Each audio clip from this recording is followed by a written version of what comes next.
সদ্য সাবেক প্রধানমন্ত্রী শেখ হাসিনা ও সাবেক দুই মন্ত্রী সহ ৭ জনের বিরুদ্ধে হত্যা মামলা দায়ের হয়েছে। ঢাকার চিফ মেট্রোপলিটন ম্যাজিস্ট্রেট আদালতে রাজধানীর আদাবর এলাকার ব্যবসায়ী এস.এম. আমির হামজা শাতিল মামলাটি করেন। অজ্ঞাত পুলিশ কর্মকর্তা বা পুলিশের সদস্য ও তৎকালীন সরকারের ঊর্ধ্বতন কর্মকর্তাদেরও অজ্ঞাতনামা হিসেবে মামলায় আসামি করা হয়েছে। এরই মধ্যে মামলাটির শুনানিও শেষ হয়েছে। কোটা সংস্কার আন্দোলন কেন্দ্র করে বড় ধরনের প্রাণহানির একটি তারিখ ১৯ জুলাই। সারা দেশে ছড়িয়ে পড়া ছাত্র জনতার বিক্ষোভের কেন্দ্রস্থল ছিল রাজধানী। মোহাম্মদপুরও ছিল উত্তাল। সেদিন সাধারণ মানুষের বিক্ষোভ ঠেকাতে রাষ্ট্রীয় নির্দেশনায় বসিলা এলাকায় বৃষ্টির মতো গুলি চালায় আইন শৃঙ্খলা বাহিনী। সেই গুলিতে মারা যান স্থানীয় মুদি দোকানদার আবু সায়েদ।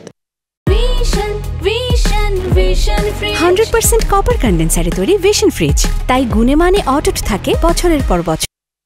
অন্তর্বর্তীকালীন সরকার গঠনের পর আন্দোলনকারী ও সাধারণ মানুষের পক্ষ থেকে বারবার জুলাই থেকে যে গণহত্যা চালানো হয় তার সুষ্ঠু বিচারের দাবি জানানো হচ্ছে।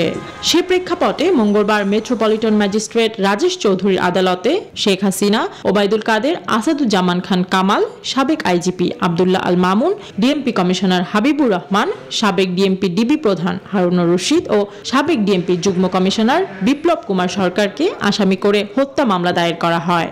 মামলা দাখিল করার পরে বাদীর জবানবন্দি গ্রহণ করেছেন এবং বক্তব্য শ্রবণ করার পরে বিজ্ঞ আদালত বলছে যে আদেশ পরে হবে, পর্যালোচনায় আদেশ হবে।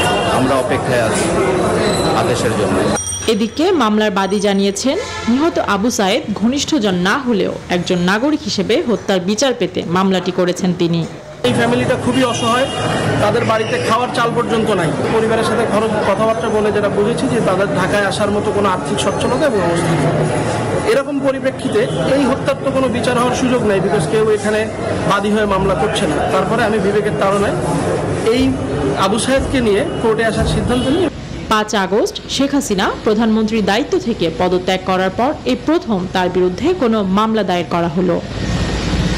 Desk report, news 24।